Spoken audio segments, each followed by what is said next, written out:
Hello மக்களே, பாலக் இருந்தால் ஒரு வாட்டி இப்படி ஒரு கூட்டு செஞ்சு பாருங்கள். ரொம்ப டேஸ்ட்டாக இருக்கும். சுட சுட ரைஸில் போட்டு சாப்பிட்டிங்கன்னா ரொம்ப நல்லாயிருக்கும். சேம் டைம் கீரை சாப்பிடாத குழந்தைங்க கூட நல்லா விரும்பி சாப்பிடுவாங்க. ரொம்ப ஈஸியாக செஞ்சிடலாம். ரொம்ப சீக்கிரமாக ஒரு 10 நிமிஷத்துக்குள்ளே இந்த கூட்டு ரெடி பண்ணிடலாம்.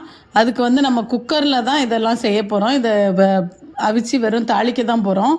அதனால் ரொம்ப டைம் எல்லாம் ஆகாது. அதனால் ரொம்ப ஈஸியாக ரொம்ப குயிக்காக ரொம்ப டேஸ்ட்டாக செய்கிறதுக்கு நான் இதோட ரெசிபி நான் சொல்கிறேன். இதை பார்த்து நீங்கள் கண்டிப்பாக செஞ்சு பாருங்கள். ரொம்ப டேஸ்ட்டாக இருக்கும். ஈஸியாக செஞ்சிடலாம். வெறும் பாலக்கை வெட்டி வச்சுக்கோங்க.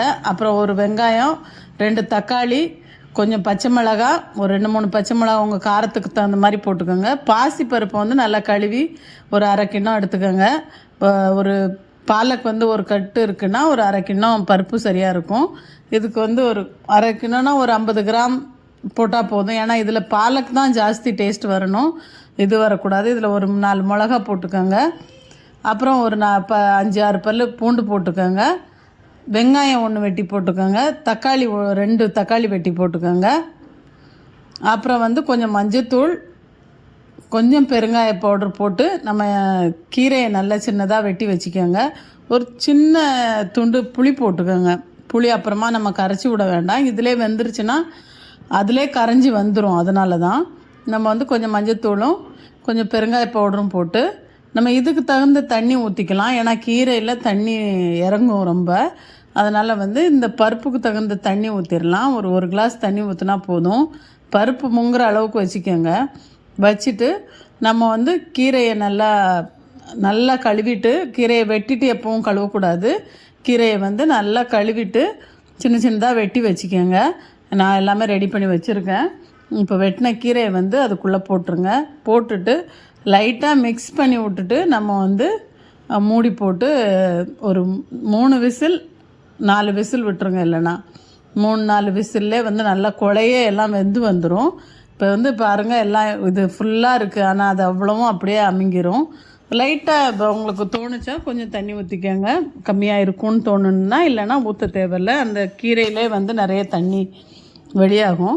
அதை வச்சு நம்ம அந்த பருப்புக்கு மட்டும் கரெக்டான தண்ணி போட்டாலே போதும். இதுக்கு விசில் போட்டு இதை வேக விட்டுருங்க.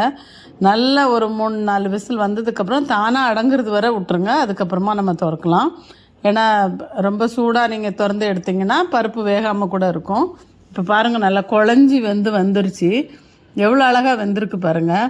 நல்லா சாஃப்ட் ஆகிடுச்சு கீரையும் பருப்பும் ரெண்டுமே. இதை லைட்டாக ஒரு ஸ்பூன் வச்சு மிக்ஸ் பண்ணி விட்ருங்க. அவ்வளோதான். இதுக்கு வந்து வேறு எதுவும் தேவையில்லை. நம்ம தாளிக்க தான் போகிறோம் இனிமேல். இதெல்லாம் இப்படி லைட்டாக கடைஞ்சி விட்டுட்டு நம்ம வந்து தாளித்து ஊற்றிடலாம். தாளித்து கொதிக்க வச்சாலே போதும்.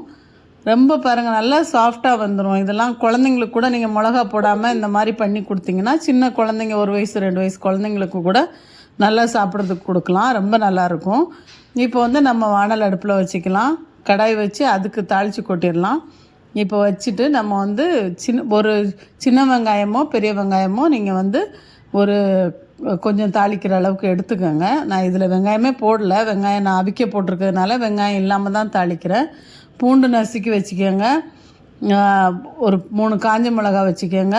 அப்புறம் வந்து கடுகு சீரகம். அதுதான் நீங்கள் வந்து வெங்காயம் போடணுன்னா இதில் போட்டுக்கலாம். இந்த டைமில் போட வேண்டான்னா ஒன்றும் பிரச்சனை இல்லை. இந்த தாளிப்புலே ரொம்ப நல்லாயிருக்கும்.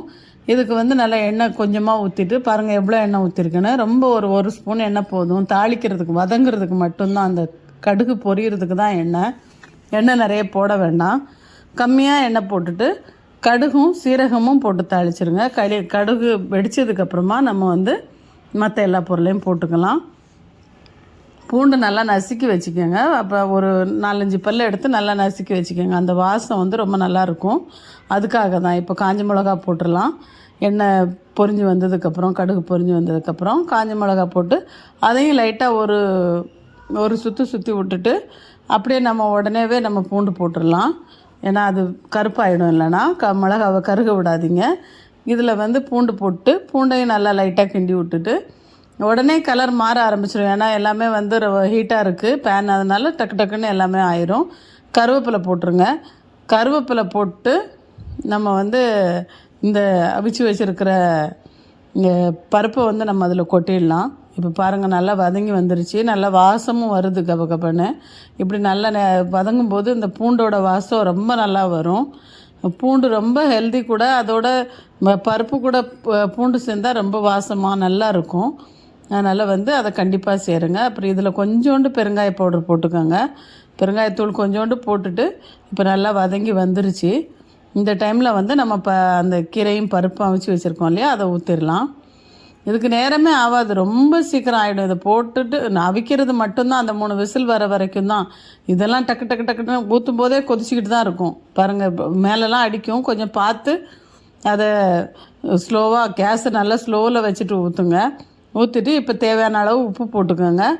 உப்பு போட்டு உங்களுக்கு தண்ணியாக வேணால் கூட இதை தண்ணியாக வச்சுக்கலாம். நான் கூட்டாக வைக்கிறேன், அதனால் நான் தண்ணி ஊற்றலை. உங்களுக்கு ரொம்ப தண்ணியாக குழம்பா வேணும்னாலும் இதில் நீங்கள் தண்ணி ஊற்றுனீங்கன்னா இது குழம்பாயிடும். இல்லை தேங்காய் அரைச்சி போட்டிங்கன்னா அது பருப்பு குழம்பாயிடும், அப்படின்னா கீரை குழம்பாயிடும்.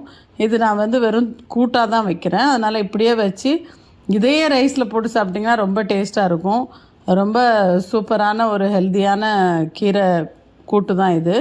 கண்டிப்பாக செஞ்சு பாருங்கள், ரொம்ப நல்லாயிருக்கும். செஞ்சு நம்ம குழந்தைங்களுக்கோ, கீரை சும்மாவே சாப்பிட மாட்டாங்க, ஆனால் இப்படி வச்சு கொடுத்தீங்கன்னா அவங்களுக்கு அது தெரியாது வித்தியாசம். கீரையோட இது அழகாக சாப்பிடுவாங்க பிள்ளைங்க.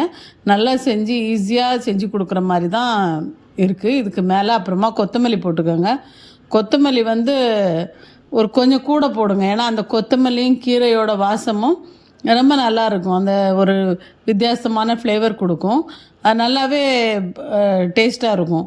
அதுக்காக கொஞ்சம் கொத்தமல்லி போட்டுட்டு இப்போ நல்லா அதை கொதிக்க விட்டுறலாம். கொதித்து நமக்கு கரெக்டான உப்பெல்லாம் பதமெல்லாம் பார்த்துக்கிட்டு நம்ம இது பண்ணிக்கலாம். இப்போ பாருங்கள் எவ்வளோ கலர்ஃபுல்லாக எவ்வளோ வித்தியாசமாக இருக்குது பாருங்கள். இது அவ்வளோதான். இப்போ